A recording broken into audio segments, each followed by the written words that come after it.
Okay, I think we are live. Yes, okay. I'm sorry about the delay. I got a phone call that I had to reply to. So let's see here. Yeah, we have lots of people here already. I'm going to read from an article in this live stream, but before I do that, I need to remember to say this. Please subscribe to this channel if you're new to this channel. That would be awesome. It is my live streaming channel, and we get into many different topics here. And in this live stream, I'm going to talk about the Wagner Group. And if I'm not mistaken, it's called the Wagner Group because it was the code name or something used by one of the guys who started it. But you'll have to double check that. But that doesn't really matter right now. The Wagner Group is what I've heard is that it doesn't officially exist, but apparently, well, obviously it does. It is a company or a well, it's well, they are mercenaries and they are active in several armed conflicts around the world. They have a reputation, to say the least, for being very brutal. That's a reputation that I imagine that they want to have, because it means that they can use that age-old weapon, fear, which is a lot more effective than any gun, any cannon, any tank, any bomb. Fear. They are feared, and reports are saying that they will use torture. And I have to warn you, this might not be a child-friendly live stream, because I'm going to get into something very unpleasant, and that which is war. Now, there are lots of claims about the Wagner Group. They kind of appeared, not out of nowhere, but they became known when Russia seized the what do you call that in English? Krimhalvøya, the Crimean Peninsula, which was a part of the Ukraine. It was it was back then, that was 2014, that the Wagner Group became known as the extended arm of Vladimir Putin. Now, it is a private company, but it is also known to be active in places where Vladimir Putin's regime has interests. So it is not far-fetched to assume that they are sort of part of the Russian army, but not officially. Crimea. Okay, thank you. Yeah, that's what you say in English. So let's see here. Now, I'm going to be very blunt here. I will not tolerate any fake news in the chat. You'll just be gone, okay? Because I'm sick and tired of it. So we will try to stick to the facts, stick to the things that we know. This live stream, I will try to make it as informative as possible. Lots of people out there, they don't know about the Wagner Group, but lately they have become more known because a video has surfaced and it's being spread around social media and in mainstream media as well, where Yevgeny, what's his name? I made a note there. Prigozhin. He's called uh, he's Putin's chef or Putin's. Well, he has close ties with Putin. Um, in the video, it appears like he's talking to. This has not been confirmed, but it looks like it's him, and he's in a prison, talking to prisoners there, saying that this is your if you join us, the Wagner Group, you can get out of prison, and this is a way that you can pay back to your home country, your country Russia, and so on and so on. Now, is that a fake video? It could be, probably not, because it would serve everything that the Wagner Group tries to achieve. So I will assume that it's real. It's not something that is new.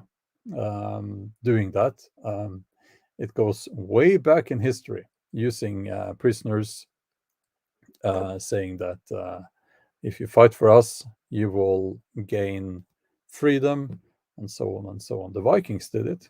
But anyway, so lots of people know everything here, which is awesome. But don't get into the conspiracy theories. I'm just not going to tolerate that. So let's just read from this article, shall we? I found it quite informative, and I can't really pinpoint anything here that is wrong, so I'll just read it. The Wagner Group is a notorious, yeah, they are, private military company from Russia. The insights about their whereabouts and origins are not available, which is also correct. According to the various reports, the Wagner Group is officially described as a private military company capable of deploying thousands of private military contractors in combat zones. And let me add to that they have been known to use torture quite extensively. Things like crushing people's legs with sledgehammers, cutting their tongues out, using rape, and so on. So they have a reputation, as I said. And no, that's probably not just fake news from. I know how it goes. I know how this goes. So why wouldn't they? Why wouldn't they? The prisoners in that particular prison, that in that video that I just mentioned, they are not. It's not the kind of prison you would go to if you for tax fraud. you know, those are typically people out there from violent crimes like murder, rape, and so on. So when you employ people like that in a group of mercenaries, you kind of know what you're going to get. Okay.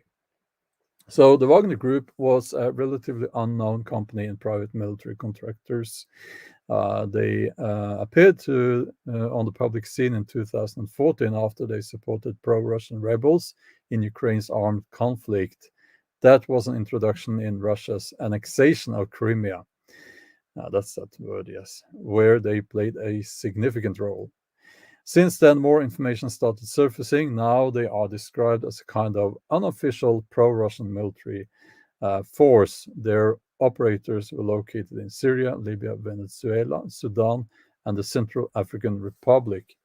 All these countries have a common element. They are places where Russia and its President Putin have interests. Western experts correlated to the security topics consider it clear that they are aligned with the actions of Vladimir Putin's government. And there's an image here of some of the members, I believe, but we never truly know, you know. So with these images, while the Wagner Group is not the only Russian-born private military company with these characteristics, it is the best known. And this is important, by the way, to understand. There are lots of different entities that are active in the conflict between Ukraine and Russia now. There are lots of different entities. War is big business, and it's not as simple as it might appear in both social media and mainstream media. Yeah, it says there. According to the reports, the founder of the Wagner Group is reported to be Dmitry Valerievich Shutkin, a former lieutenant colonel and brigade commander of the special forces, the Spetsnaz. I remember we heard about that when I was in the military age, and yeah, they have the Spetsnaz. Um, yeah, we yeah, I wouldn't say they were feared, but at least something that we kept on our minds. But anyway, um, yeah, I'm just going to scroll down a little bit here because it's a long article, and let's see here. Yeah, they are registered as a company in Argentina, and they also have offices in St. Petersburg and Hong Kong. Now, the main or maybe most important part about the Wagner Group is that they are capable of getting a lot of manpower into a conflict zone quickly. And since they are not, and here's just something that I will assume, since they are not officially part of a state army like the Russian army, they are not, they can do things that wouldn't, what they do will not have the same consequences for that country as if it was the state army who did it, because Russia can say that, well, we didn't do it, it was this company here. So that's, I guess, the main reason why it's so useful to have these private extensions of a country's army. And I think most countries with a certain imperialistic attitude, the USA, yes, would be one of those, do work with companies like this. So, okay, yeah, there's an important part here. The pay of the not the pay of the people who work for them, but the age actually. The age says here it's usually between 35 and 55. Now, if you think about it, people who have experience with armed conflicts and who are in their late 30s and 40s, they will typically be the most dangerous because they have the experience. They've been there, they've seen it all before, and this idea that, of sending young people like 20-year-olds into war, well, it's unethical, that's one thing. But also, they are not the best. At that age, you're probably not as suited to do that kind of, what shall I call it, work. as someone who is older. So yeah, it says there about where they are active, but basically they are operating worldwide. They will go where the money is. But I would doubt that they would do something that would harm, um, go against the interests of the Putin regime. I don't think that they would do that. So yeah, just a few sentences here about the war in Ukraine. I don't know when this article was originally written, but at one point they had 400 Wagner operators in the Ukraine. I would imagine that that number has risen quite significantly, um, and yeah, so so I don't know. It is interesting to look at these entities. The Azov is another one. They are pro. What shall we call them? Well, pro-Ukraine, um, and accusation of being national socialists. I won't use that uh, name. You know what I'm talking about. The accusations come from both sides. So the Wagner Group is being said to be have a national socialist um, attitude, and also the Russians say that. Well, they say about that about pretty much everyone in the Ukraine, but in particular the also. So an armed conflict like the one we have there will attract people like this, soldiers of fortune. It's a good name for what they are. Um, there's a lot of money to be made. There's a lot of future money to be made. You can get connections in situations like that that would take you sometimes many many years to get in a time of peace. So you know um, what can we do about it? Well, not much, I guess, but it's important that we are aware of these groups. This is one of them. There are several others, um, and they are being used by world leaders and private companies to take control of countries sometimes. So um, yeah, I what can I say? I mean, the concept of evil is interesting, and I think it applies here. Uh, there's a certain kind of people who will take a sledgehammer and crush the knees of someone they don't know just because they were ordered to do so, just because that commander wants to use fear as a weapon. Um, and I think it's an interesting discussion to have.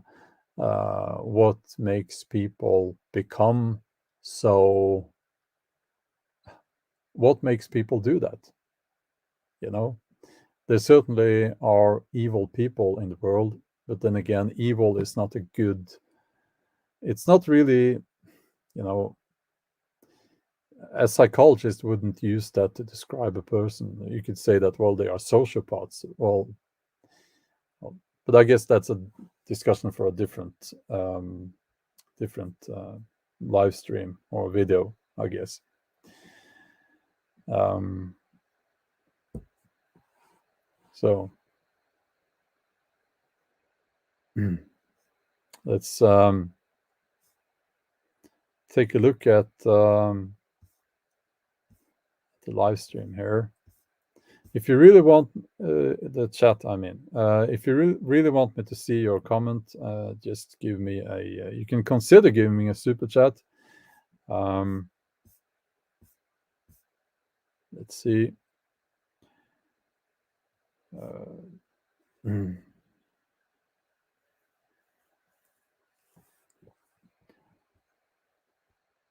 I think it is extremely important that we remain humble when it comes to these things. And by humble, I mean humble in the sense that we don't know everything. And since we don't know everything, we need to be kind of careful that in our with our statements. There are two words that I would suggest people use more. And I have to say this, especially the Americans. And those two words are I think. I think. Uh, Pretty often, you know, you can just put those two words in front of your statement and you will appear a lot more intelligent. Um, because making blunt statements, unless you're an expert on the topic, you know. So let's see here.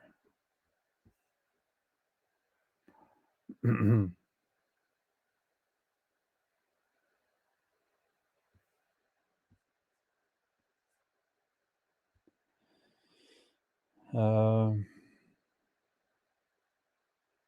oh, Peter, that's wonderful. Yes, Putin will save them all. That's wonderful. But at this point, I don't know if you're a real person, paid troll, or just a bot. You know, it's kind of a far stretch of the imagination to go from being in the real world and believing that Putin went in to um, straighten things out. Yeah, that crap is not going to fly here, as they say. Um, Hold on.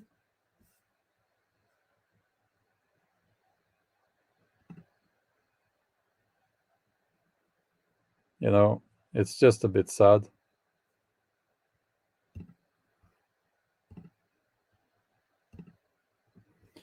So, um,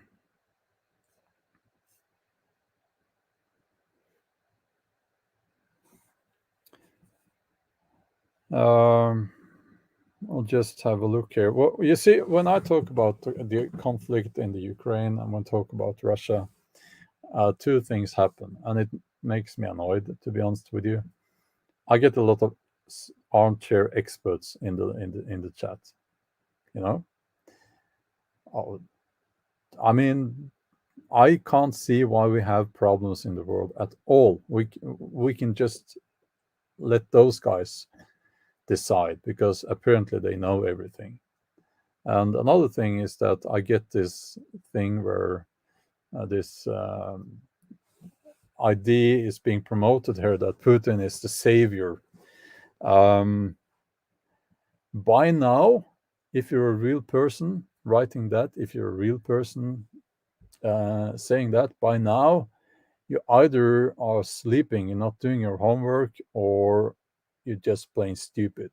Okay, and you're wrong, and you can leave this channel. Um, so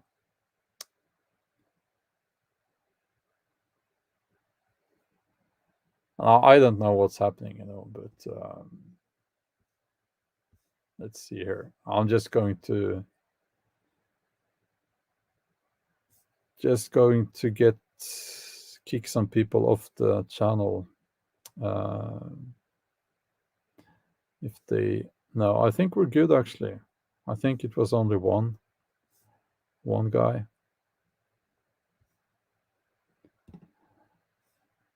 Oops. Yeah. Rooster Cogburn says Putin is not any savior at all. I can tell you this. We have police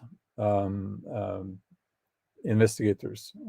Oh, well, I can't really, but in my close family, um, and that person went to a seminar about international crime several years ago. It was actually, and one of the topics was the money, how the money is traveling, and to Putin basically, because a lot of money is going to Putin. And have you seen his palace? Well, maybe he has several, but especially one of them. It's quite insane. It's quite insane. It's yeah, that guy has a lot of toilets in his house. So, Nick, thanks a lot for that donation. I'll Okay, how do I show this? Sorry, here it is. Show. Yeah, this is interesting. Nick says, I think yes. Wonderful. Thank you. I think Putin will be deposed by the Russian government if Ukraine counteroffensive takes back major territories. Your thoughts? Well, it's difficult. I can just guess, because as you, I'm not an expert on this at all. So, but I will. What I think is going on is that first of all, you have one country crossing the border, trying to occupy at least parts of another country. So we know that is happening. Um, both countries are quite corrupt. Now, um, they say that in Russia you can't do business without uh, paying state officials bribes and so on. And I've heard the same about the Ukraine. Also, I'm trying. I'll try to keep it short, but the Biden family, their interests in the Ukraine. What can we say? Um, since they are in power, and I have to be careful here on this platform, but um, when you have something dirty and you wash it and it becomes white. Yeah, you know what I'm talking about here. So you have that, and you have a lot of these things going into this whole mess, if you know what I mean. So Putin is, he's getting older. That's one thing, but also he has taken Russia towards a direction that can only be kept. They can only keep that direction if they control the information, which is difficult to do even in Russia. You can't, for instance, say in Russia or write that uh, there's a war. The Ukraine, it's called a special operation. It's illegal to call it war. So you have all these things, and when something like that, it tends to fall apart after a while. So I think that if he, if the Ukraine now succeeds pushing Russia back, uh, and it looks a little bit like they are succeeding somewhat doing that. But if they continue pushing Russia back and Putin appears to his own people like not that big leader, that dictator that will just take the evil Nazis, kill the evil Nazis in the Ukraine and all that nonsense, then yes, I think that forces within the government might try to get rid of him, or might succeed in get rid of him, which will obviously be a good thing if they get someone more sensible in there instead. That's what I think. Um,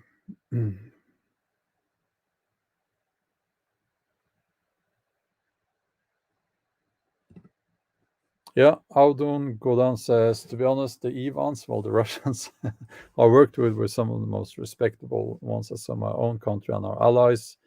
I, are you in the USA then, maybe?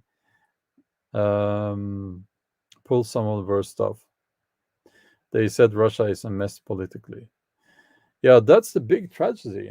Russians are wonderful people, resourceful, highly. It's a culture nation, So, and they have this almost like it's almost like it's a curse hanging over them. They were living in a feudal system under the Tsar, and then they they had communism, and now they have this. So, yeah, it's a tragedy. Um, let's see here.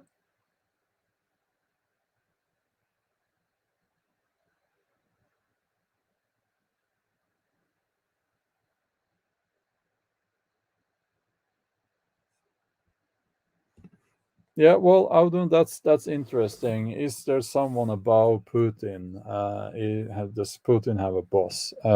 I think that without going into conspiracy theories, following the money is quite important here. Um, is Putin following orders? That's an interesting question.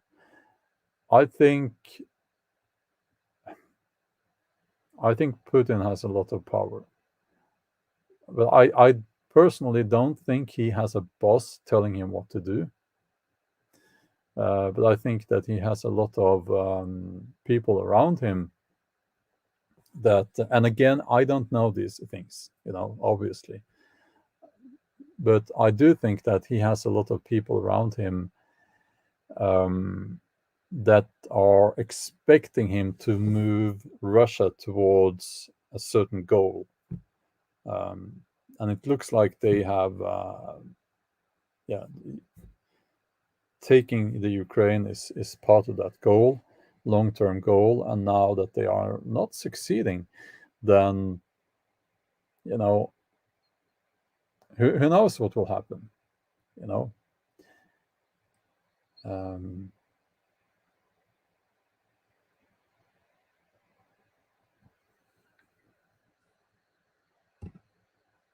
yeah, Marcus. I think Putin is fighting for his people and his country and against the corrupt and homicidal machine of the West. Of course, no politician is perfect, though.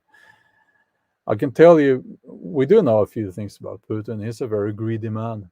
Um, he Yeah, I won't get into details on that, but there are things we certainly do know about Putin. I don't think you would say that if you knew those things. Um, and again, I don't know if you're a real person, a paid person, or a bot, but it's interesting because um, I see this a lot. And the idea, the idea is that Putin is he's doing good, he's some kind of hero. That is not true. Okay, I think that's a very naive idea, uh, and it is strange, isn't it? How do you fight for your own people by invading another country? Well, you could say that there are Russians living in the Ukraine. Well, yeah, but how far can you stretch that? Because they were certainly um, making doing damage to parts that are not really that Russian in the Ukraine. And do we have the right to take whatever territory where there are people of your own ethnic group living? Do we have that right? I would say no. Um, Yeah, it's interesting too. American Misfits says, and this is very true. Putin used to be one of Klaus Schwab's young World Economic Forum leaders in that group. If you don't know what that is, then go and check that out. Um,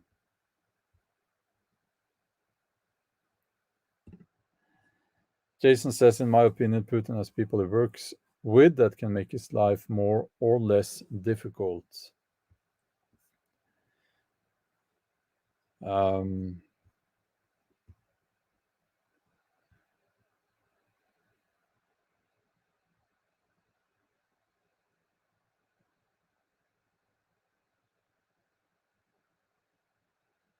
let's see here. Um,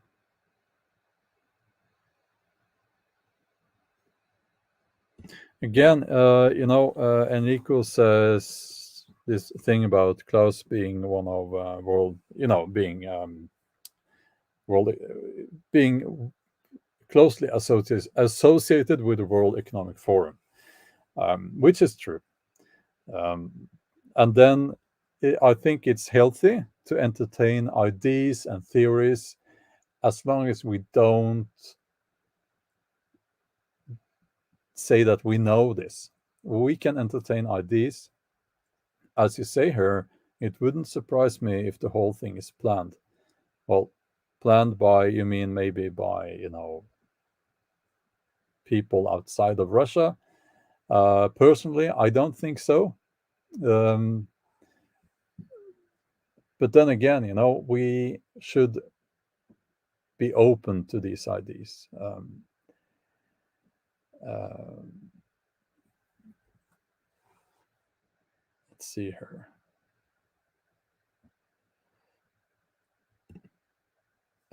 Yes, Rune says something that is very important. Putin cooperates with the oligarchs, they share power. You can't, here's what I've heard, you can't become an oligarch, or you can't become a very successful multi-million billion dollar uh, bigwig rich man in Russia without working with the Putin regime. It's like in China. You can't do, or in China, I think it's even worse. In China, they say you can't do private business there without being, you know, in accordance with Communist Party. Um,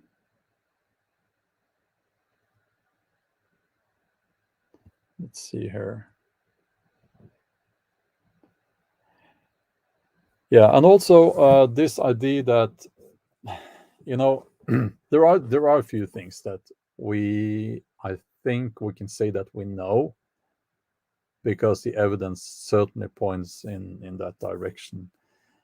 The idea that Putin has been sitting there looking at the West and their degenerate ways and decided that he is now going to go into the move westwards, invade and save the degenerate, perverted people in Europe from themselves. That's very naive, you know. Why would he do that? Why why would he risk the lives of Russian soldiers because he's annoyed at the culture here in Europe, in Western Europe, and also um, you might say, well, it's not because of that. Then now it's because NATO has kept expanding. Yes, that certainly must have felt horrible to someone like Putin. But you know what? It's all right. Um, it's all right. Russia is not going to, and especially you Americans, you don't get this. You really don't get it, do you? Um, we will not have Russia telling us what to do. They're not our boss, you know? So it's like How would you have felt if Russia said that, well, Alaska used to be Russia. Yeah. So we're going to tell you what you can do and what you can't do. For instance, let's just start with you handing in all the guns in Alaska. How would you like that? Hmm? You wouldn't like that. So please keep that in mind moving forwards, or I will get very annoyed.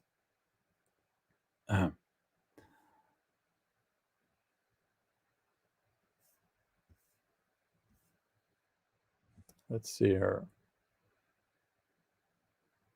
Oh, thank you, Will. That's very kind of you. Um, yeah, well, with the oligarchs, it is, Nick, it is interesting. Now, up through the years, I've kept an eye on, I'm a big fan of Russia. So, and Russian culture. I've been to Russia and I've been to the Ukraine. And therefore, I've kind of kept an eye on this. And yes, people who, these rich, powerful people, oligarchs, they seem to, if they publicly disagree with Putin, if they don't follow in line, they seem to disappear. Oh, there was a boating accident, and so on and so on. And yeah, that's very funny. How does that happen? If I had to bet money on this, if you asked me if Putin is someone who orders other people, to be killed, if I had to bet money on that, I would say yes, yes, he will do that, and he has done that.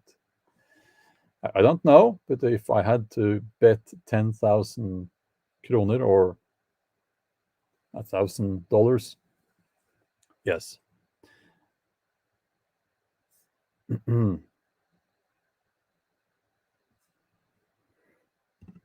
Yeah, good question, Rune. How will the world look when this war is over? So, depending on on what happens, um, we don't know. But one thing is quite certain: NATO has been strengthened. So, the Baltic states and the Ukraine, and also the EU. So basically, that big collection of states that are in alliance with each other has become bigger, uh, which is, I'm a big supporter of NATO. You don't like that, some of you, but I am. You would probably have been a big supporter of NATO if you lived in Norway as well. Just telling you how it is, okay? EU, not so much, not at all. But I think the world will sadly have a much. We're moving back to somewhat like the Cold War, which is a tragedy. Um, it's not good at all. So the EU, or as I like to call it, continental Europe. I don't feel that I'm part of that as a Norwegian.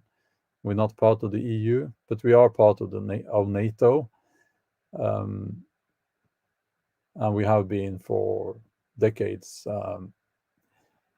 It's hard to tell, the Ukraine itself, maybe it will be like Crimea, the Crimean Peninsula, that it will be some parts of the Ukraine will be controlled by Russia, not accepted as parts of Russia, but in effect, the border will be moved. Or something happens. Maybe Putin dies, and something happens that makes the Russian troops to return to Russia, and you know, um, because of the gas from Russia, I think it will not take a very long time until before trade is somewhat back to normal.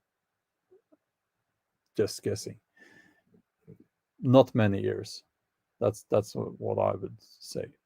But again, I'm just guessing here. I don't know these things.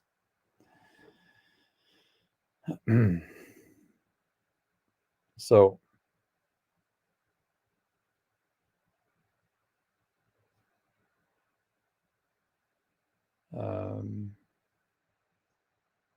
here's an exciting. Sorry, there it is. Domcrate is kind of, you're touching on a topic that is interesting. What if? Here's what I think. What if the people in the Ukraine, no, the government in the Ukraine decides that, well, we are having success now against the Russian troops. What if, and this is a very big what if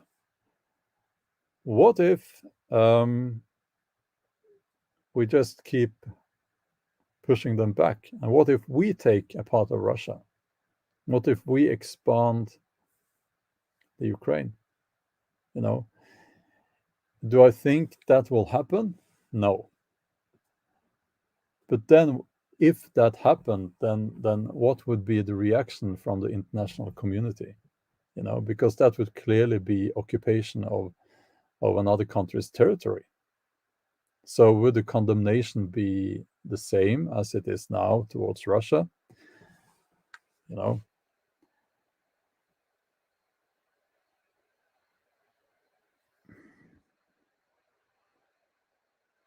so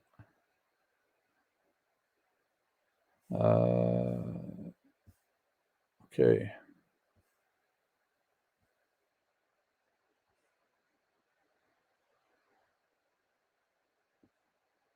I don't know why there is a discussion about a different channel here concerning a certain virus. But okay.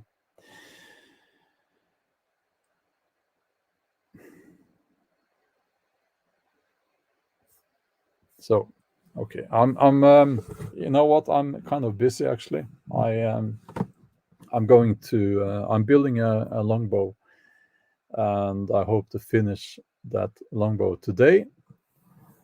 And I will show you guys. If you go to my main channel, that's where I will post that video. And yeah, hopefully it won't break, because that can happen. It can happen when you make a longbow. So I'll end this live stream now. We didn't get many trolls here, which is wonderful. We didn't get many trolls here. I will end by Pamela. I didn't see you, but and thank you for the comment. I will just end this live stream here by saying, well, actually, I will paraphrase. Is that a word or quote? Well, say something similar to what the Norwegian Prime Minister. Not saying that I agree with him on everything or many things at all, but he said something about Russian people, that we are not against Russian people. We are, well, no, forget about that. I won't even try to. No, that was a stupid thing to say. I don't need to paraphrase the Prime Minister to say this. The Russians are not our enemies. Okay, it's so important that we keep having a conversation with Russian people. I have lots of Russian people here on my channel, and they are not to blame for this. It's so important to keep that in mind. All the Russian people I've met have been good people, nice people, wonderful people. So we need to keep that in mind. every time we talk about these things, you know. Okay, that's all for now. I will go now and continue building my longbow. Have a wonderful day, and we'll talk soon. Bye.